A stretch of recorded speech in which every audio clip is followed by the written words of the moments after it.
Сәлеметсіздер ме? Менің аты жөнім Абдикадирова Сабина. Мен номер 7 Тұрар мектеп-гимназия коммуналдық мемлекеттік мекемесінің 7-ші Б сынып оқушысымын. Елбасымыз Қасым-Жомарт Кемелұлы енгізген төтенше жағдайға байланысты біз қазір карантиндеміз, яғни қашықтан білім алып жатырмыз. Мен бос уақытымда әдеби кітаптар оқығанды жақсы көремін, және де қазіргі таңда бос уақытымда әдеби кітаптар оқып жүрмін. Соның арасынан Абай Құнанбаевтың білімдіден шыққан сөз өлеңін айтып берейін. Білімдіден шыққан сөз таптыға болсын кез, мұрын-сырын теміруге көкірегімде болсын кез. Жүрек айна көңіл аяу, сөз тыңдамас ол баяу. Басынба сөзі тез, әбілет басқа нелер ме, сөзге жуық келер ме? Түзу сөзге сенер ме, түзелмесін білген ес. Айтшы-айтшылап жыланар, аққұс жансып шабынар, ұқпай жатып жалығар, ұйқы ояу бой күзей.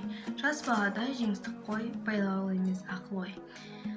Жақ қылжаң ит мінез, сұлу қызбен я батыр, болмаған соң тәңір алғыр. Шығып кетер я қалғыр, оған ақыл арам бес. Жақсылық айтың жан еріп, ұғар көңіл шын беріп, дертті ішінен ем көріп. Бізде қазір карантин болып жатқандықтан сіздерден үйлеріңізден шықпауларыңызды сұраймыз. Біз үйдеміз, біз біргеміз.